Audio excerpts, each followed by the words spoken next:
नमस्कार। संस्कृति यात्रा के नए अध्याय में आप सभी दर्शकों का स्वागत है। मैं हूं प्रीति सिंह। नए दर्शकों को बताते चले कि ये यात्रा है धर्म, दर्शन, कला, साहित्य, संगीत, नृत्य, लोक परंपरा से परिपूर्ण भारत की समृद्ध संस्कृति की। विविधता की अनोखी मिसाल लिए हजारों वर्षों से चली आ रही इस यात्रा के साक्षी बनने से पहले आपको बता दें कि भारत सरकार के संस्कृति मंत्रालय की एक स्वायत्त संस्था इंदिरा गांधी राष्ट्रीय कला केंद्र यानी IGNCA के सौजन्य से संसद टीवी पर यह यात्रा आज ही के दिन इसी समय हर सप्ताह होगी और आपको लेकर चलेगी भारत के विभिन्न क्षेत्रों में नए और अद्भुत ज्ञान के साथ।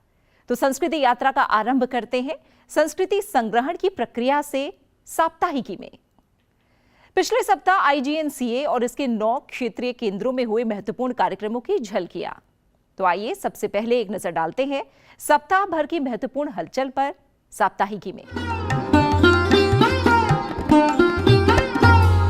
IGNCA और संस्कृति मंत्रालय ने नई दिल्ली के भारत मंडपम में विभाजन विभीषिका स्मृति दिवस का आयोजन किया।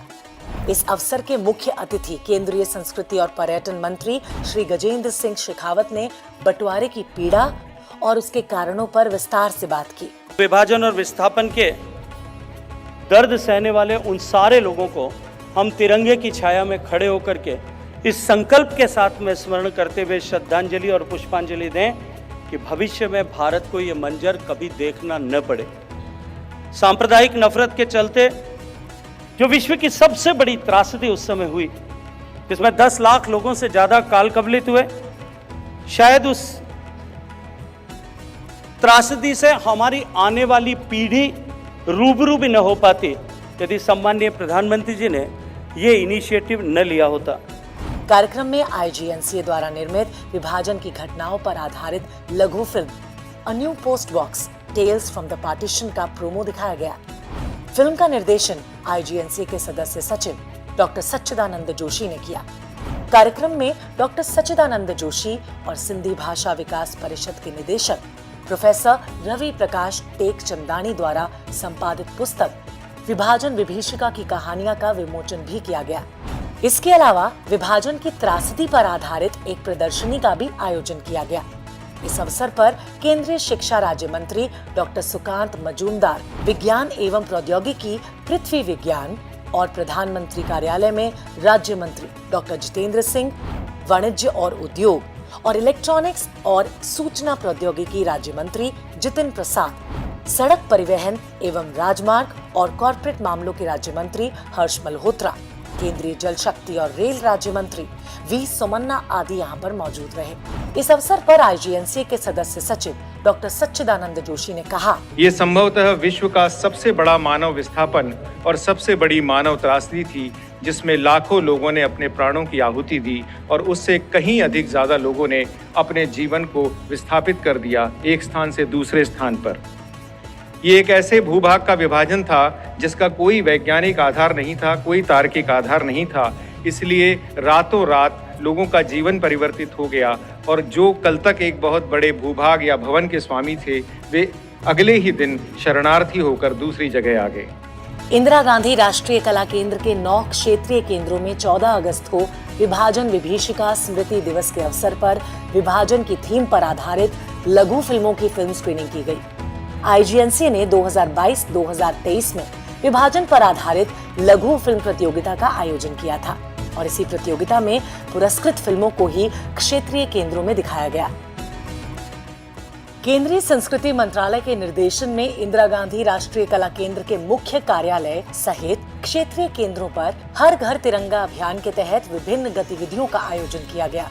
नई दिल्ली स्थित IGNCA मुख्यालय के कर्मचारियों ने तिरंगे के साथ सेल्फी लेकर सोशल मीडिया पर पोस्ट किया, तो क्षेत्रीय केंद्र वडोदरा ने एयरपोर्ट पर तिरंगा प्रदर्शनी का आयोजन किया। वहीं क्षेत्रीय केंद्र जम्मू और कश्मीर के कर्मचारियों ने भी हर घर तिरंगा अभियान को सफल बनाया। उन्होंने हर घर तिरंगा लगाने का संकल्प लिया, साथ ही तिरंगा रैली का भी आयोजन किया।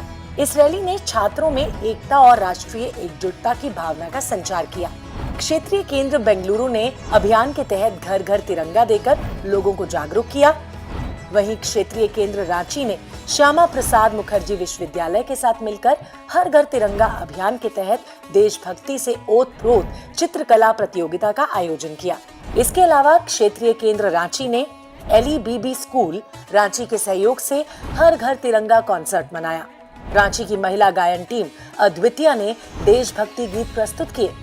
क्षेत्रीय केंद्र गुवाहाटी ने हर घर तिरंगा अभियान बेहद अनूठे ढंग से मनाया और तिरंगा बाइक रैली का भव्य आयोजन किया। क्षेत्रीय केंद्र त्रिशूर ने इस अभियान के अंतर्गत तिरंगा रैली का आयोजन तो किया ही, साथ ही वरिष्ठ नागरिकों ने भी सहभागिता करते हुए केरल में हर घर तिरंगा का संदेश दिया। क्षेत्रीय केंद्र पुदुचेरी ने समृद्ध जनजातीय सांस्कृतिक विरासत का सम्मान करते हुए थवलकुप्पम में इरुला जनजाति के साथ 78वां स्वतंत्रता दिवस मनाया। साप्ताहिकी में आपने देखा कि कैसे विभिन्न माध्यमों से कला संस्कृति का संग्रहण होता है। तो आइए अब देखते हैं संस्कृति यात्रा का पहला पड़ाव विशेष। क्या आप बता सकते हैं कि भारत के कौन से राज्य को स्त्री देश के नाम से भी जाना जाता था और क्यों? नहीं पता? चलिए हम आपको बताते हैं। यह है नैसर्गिक प्राकृतिक सुंदरता का प्रतीक अपना कश्मीर।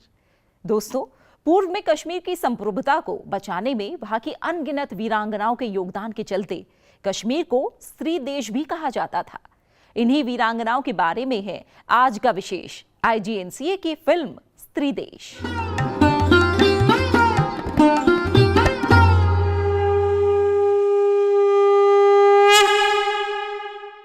राजा अवंती वर्मन, जिनके नाम पर अवंतीपुरा आज भी स्थित है, के पुत्र शंकर वर्मन ने राजगद्दी संभाली और समय ने एक बार फिर करवट ली। इस विजय अभियान में अचानक एक तीर शंकर वर्मन की गर्दन पर लगा और उनकी मृत्यु हो गई। श्रीनगर अभी काफी दूर था। राजा के न रहने पर बगावत के खतरे पैदा हो जाते। रानी दोराहे पर खड़ी थी। उसने एक उपाय सोचा। संकट की घड़ी थी। राज्य को चलाने वाला कोई शासक नहीं बचा था। तब कुछ बुद्धिमान मंत्रियों ने एक जनसभा बुलाई और संभवतः सुगंधा देवी अपने कार्यों और व्यवहार के कारण जनमत संग्रह से चुनी गई पहली शासक बनी। पितृसत्ता में ये तब भी आसानी से हजम नहीं हुआ और कुछ सालों में ही कुछ ईर्ष्यालु मंत्रियों ने षड्यंत्र से सुगंधा को सत्ता से बेदखल कर दिया। फिर कुछ समय बाद सुगंधा के विश्वास पात्र मंत्रियों के कहने पर श्रीनगर के बाहरी इलाके में सत्ता दोबारा पाने की चाह में सुगंधा ने एक युद्ध जरूर लड़ा, पर उसकी हार हुई। इस देश की ये महानायिका कारावास की अंधियारी कोठरी में खो गई।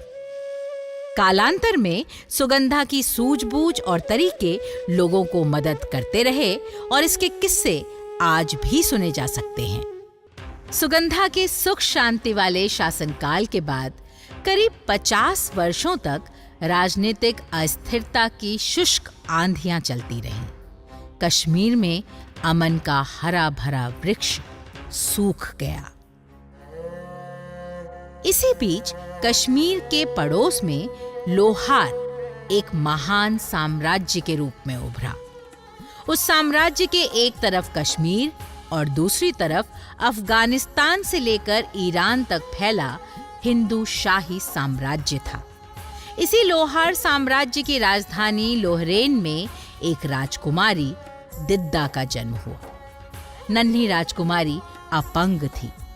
महाराज सिम्मराज ने उसे त्याग दिया और उसकी परवरिश वलजा नामक सेविका ने की। इधर राजकुमारी जवां हो रही थी, उधर कश्मीर में साल 950 ईस्वी में राजा पर्वगुप्त के पुत्र अय्याश राजकुमार क्षेमगुप्त ने राजगद्दी संभाली। उसने अपने ही मंत्री फाल्गुन की पुत्री से शादी की, पर फिर एक दिन शिकार के दौरान उसने दिद्दा को देखा, उसके रूप और वाक चातुर्य से आकृष्ट हुआ, वारिस की चाह में उससे शादी की। शुरुआत में दिद्दा को सामाजिक स्वीकार्यता नहीं मिली क्योंकि उसकी अपंगता को अपशगुन की तरह देखा गया। फिर भी दिद्दा ने शासन में हाथ बटाया और फिर क्षेमगुप्त की चाहत और दिद्दा के लिए सम्मान इस कदर बढ़ा कि उसने अपने नाम के आगे दिद्दा का नाम लगाना शुरू किया, जिसे तब और फिर बाद में भी इतिहासकारों ने कोई बहुत स्वस्थ तरीके से नहीं देखा। पर आज दिद्दा के इतिहास को पलटने पर जो समझ आता है वो प्रशंसनीय है। राजा क्षेमगुप्त से दिद्दा को एक पुत्र हुआ, अभिमन्यु। अभिमन्यु अभी छोटा ही था कि क्षेमगुप्त की असमय मृत्यु हो गई। दिद्दा दोराहे पर खड़ी थी। ऐसे में क्षेमगुप्त और दिद्दा के विश्वास पात्र मंत्री नरवाहन की सलाह और अपनी सूझबूझ से सती होने की बजाय राज्य की बागडोर अपने हाथों में लेने का फैसला उसने लिया। संभवतः दिद्दा पहली ऐसी रानी बनी जिसने सती का विरोध किया। उसने नाबालिग अभिमन्यु का राज्याभिषेक कराया और राजसत्ता अपने हाथ में लेकर ऐसे फैसले लेने शुरू किए कि जिससे राज्य की व्यवस्था में एक नई जान आने लगी। दिद्दा को प्रजा का पूरा सहयोग मिला। उसने राज्य की सीमाओं को सुरक्षित रखने के लिए कई युद्ध लड़े और एक भी नहीं हारी। स्त्री देश कश्मीर की इन 13 असरदार स्त्रियों की कहानियां न जाने कहां गुम हो गई। कभी राजसत्ता, कभी पितृसत्ता, तो कभी स्त्रियों ने खुद इन्हें वो महत्व दिया ही नहीं जिनकी वो हकदार थीं। लोक कथाओं से भी ये कैसे और कब धूमिल हुई किसी को खबर ही नहीं लगी। आज स्त्री देश की इन स्त्रियों और उनके कार्यों को समझने के बाद ये बात दावे से कही जा सकती है कि इन वीरांगनाओं ने कश्मीर और देश दुनिया को वो सब दिया जिसके लिए हमें इनका कृतज्ञ होना चाहिए था, और हम इन्हें ही भुला बैठे। इन स्त्रियों की कहानियां हमारी लोक कथाओं में शामिल होनी बेहद जरूरी है, ताकि न सिर्फ कश्मीर की बल्कि सभी लड़कियां इन महानायिकाओं में अपनी रोल मॉडल देख पाएं, ताकि समाज किसी भी लड़की पर कोई बंदिश लगाने से पहले याद रखे कि ये वो ही कश्मीर है जहां पिता अपनी बच्ची को सबसे पहले अपने साथ युद्ध मैदान ले जाया करता था। ये वो ही कश्मीर है जहां जरूरत पड़ने पर यहाँ की किसी स्त्री ने कभी सेना की कमान संभाली, कभी धर्म और अध्यात्म को समृद्ध किया, व्यवस्थाओं को सुधारा, कभी शास्त्रार्थ करती नजर आई तो कभी पति के गलत फैसलों का खुलकर विरोध किया और फिर उन्हें सुधारा भी। अगर बंदिशें न थोपी जाएं, एक बार फिर उसी खुलेपन से निडर होकर लड़कियों और महिलाओं को एक उदार अवसर मिल जाए तो कश्मीर एक बार फिर सही मायने में स्त्री देश हो जाए। अभी आप देख रहे थे कश्मीर की वीरांगनाओं की वीर गाथाएं। ये देखकर लगता है कश्मीर वास्तव में स्त्री देश है। वीरता की गाथाओं से आगे चलते हैं पुरुषार्थ की ओर। हमारे अगले पड़ाव राम एक लीला अनेक में, और बात करते हैं एक ऐसी नाट्य परंपरा की जो आपने जीवन में कभी ना कभी कहीं ना कहीं अवश्य देखी होगी। जी हाँ, हम बात कर रहे हैं रामलीला की। IGNCA के अथक प्रयासों से रामलीला मंचन सन 2008 में यूनेस्को द्वारा विश्व की अमूर्त धरोहर घोषित किया जा चुका है। राम एक लीला अनेक, ये शीर्षक रामलीला मंचन की अनेकता को दर्शाता है। राज्य स्तर, जिला स्तर और यहां तक कि कस्बा स्तर पर भी आपको ये विविधता देखने को मिल सकती है। इसी अनेक में से एक रामलीला है वाराणसी में मां गंगा के दूसरे तट पर बसे रामनगर की। प्रतिवर्ष अनंत चतुर्दशी से शुरू होने वाली ये लीला एक माह तक चलती है। परंपरागत बिना बिजली और माइक व्यवस्थाओं के साथ सैकड़ों का दर्शक समूह इसे बड़ी श्रद्धा और चाव से देखता है। ये रामलीला एक मंच पर न होकर पूरे रामनगर शहर में मंचित होती है। लीला के पात्र और जन सैलाब हर हर महादेव के नारों के साथ एक मंच से दूसरे मंच की ओर बढ़ते हैं। आइए देखते हैं राम एक लीला अनेक में रामनगर की विश्व प्रसिद्ध Ramlila.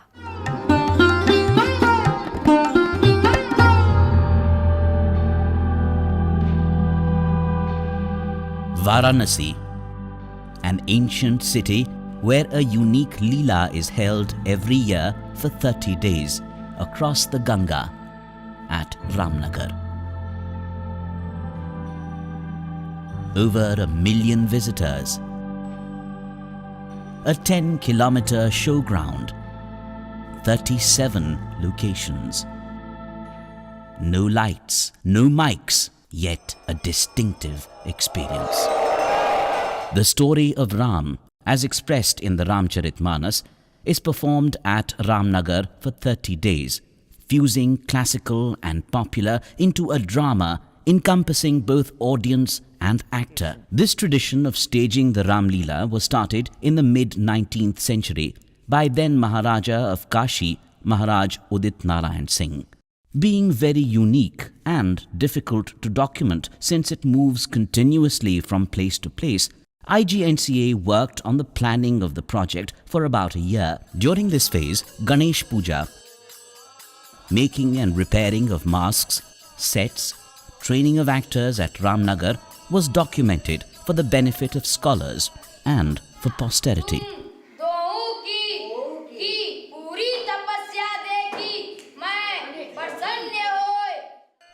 The most famous of the scenes of the Leela is the scene of bow sacrifice, enacted on the 5th day. यह जो बोरे आम के शाखा की बात अपने पुलकित भुजा को देख रहे हैं, सो के ही देश के राजा हैं।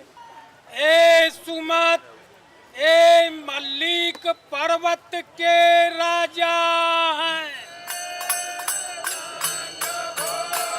तुम सब लोग जल्दी से जाके सबको यथा योग आसन दे बैठावते जाओ।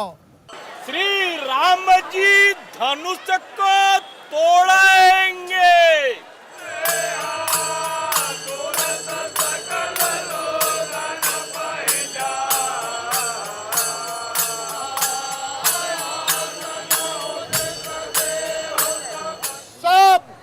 रणधीर आए, मन हरनहारी राजकुमारी, आओ परम विजय उज्ज्वल कीर्ति ग्रहण करने वाला, आओ धनुष को तोड़निहार, मानो विधाता ने नहीं बनाया है। अब कोई वीरता नहीं रखत है। हम जान लिया कि ब्रह्मा ने सीता का विवाह नहीं लिखा है। रघुवंशियों में जहाँ कोई होता है, कई समाज में ऐसी बातें कोई नहीं करता। हे नाथ, आपके प्रताप की महिमा से धनुष को जब दंड की नाय तोड़ डालो।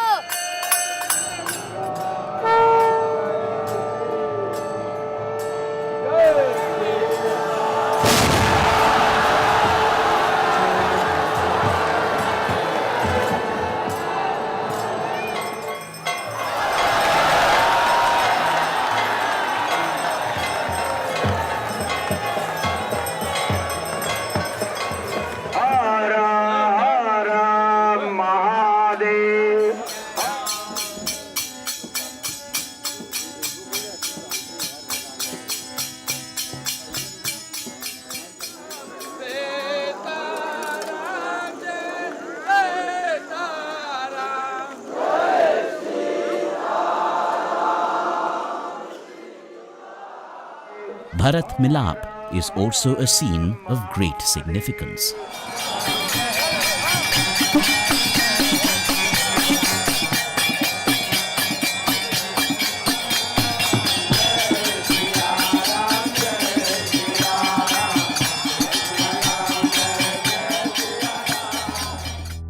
It is for the first time that the entire Ram Leela of Ramnagar has been documented by IGNCA for posterity.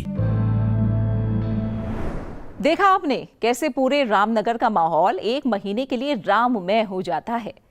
चलिए आगे बढ़ते हैं।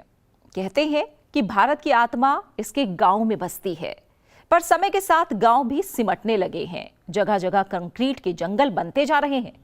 अब गांव की मिट्टी की महक लेने के लिए सैकड़ों किलोमीटर का सफर करना पड़ता है।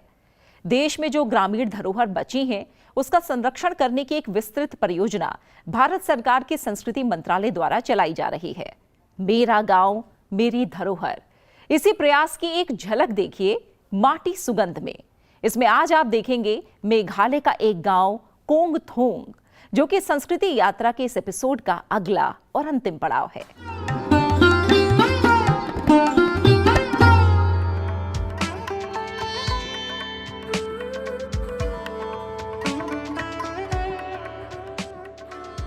कोंगथोंग, पूर्वी खासी हिल्स, खतरस्नोंग लेथक्रो तहसील। कोंगथोंग, जिसे लोकप्रिय रूप से सिंगिंग विलेज कहा जाता है, पूर्वी खासी हिल्स में एक गांव और एक पर्यटकों के आकर्षण का केंद्र है। इसे भारत के व्हिस्लिंग विलेज के रूप में भी जाना जाता है। यहाँ की प्राकृतिक सुंदरता मंत्रमुग्ध कर देने वाली है, क्योंकि आप मेघालय के शक्तिशाली मानसून पहाड़ों से घिरे होंगे। कोंगथोंग गांव में करीब 109 घर हैं। कोंगथोंग गांव की कुल आबादी 567 है। ग्रामीणों की स्थानीय भाषा खासी है। बच्चों की उचित शिक्षा के लिए गांव में 2 निम्न प्राथमिक सरकारी स्कूल उपलब्ध हैं। गांव में पानी की आपूर्ति, नियमित स्वास्थ्य केंद्र, गैस, इंटरनेट जैसी सभी बुनियादी सुविधाओं का अच्छी तरह से ध्यान रखा गया है। गांव के खेतों में बोई जाने वाली मुख्य फसलें झाड़ू की छड़ें, काली मिर्च, सफेद मिर्च, बीटल नट्स, बीटल लीव्स, तेज पत्ता, अनानास और संतरे हैं। इसके अलावा यहाँ के ग्रामीण पर्यटन और शहद उत्पादन का काम करते हैं। इस कोंगथोंग गांव के लोग अपने संदेशों को ग्रामीणों तक पहुंचाने के लिए गाना गाते हैं। जब कोई बच्चा पैदा होता है तो माँ बच्चे के लिए एक अनोखी धुन बनाती है। इसी खूबसूरत परंपरा, जहाँ बच्चे को जन्म देने के बाद माँ जो भी प्यार से खूबसूरत धुन बनाती है, वही उनका नाम हो जाता है। यहाँ प्रत्येक ग्रामीण के पास एक दूसरे को बुलाने के लिए एक अनोखी धुन है और उसी धुन से एक दूसरे को पुकारते हैं। ये परंपरा यहाँ पीढ़ियों से चली आ रही है। गांव वालों ने इस धुन को जिंजर वाई लॉबी यानी माँ का प्रेम गीत कहा है। कोंगथोंग गांव में आपको सबसे ऊंचा लिविंग रूट ब्रिज मिलेगा, जिंगकिंग मायो, जो 2 ग्रेनाइट चट्टानों को 100 फीट से अधिक नीचे की ओर बहने वाली वाह सोरहा नदी से जोड़ता है। इस गांव में माँ बोइट व्यू पॉइंट है और यहाँ 3 मंजिला पत्थरों वाली बड़ी चट्टान है।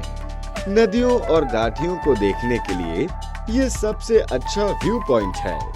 इसके बाद न्यूमस्लैंग है, जो एक प्राकृतिक नजारा है, जहाँ से कोंगथोंग गांव और बांग्लादेश सहित अन्य गांवों का सुंदर दृश्य देखा जा सकता है।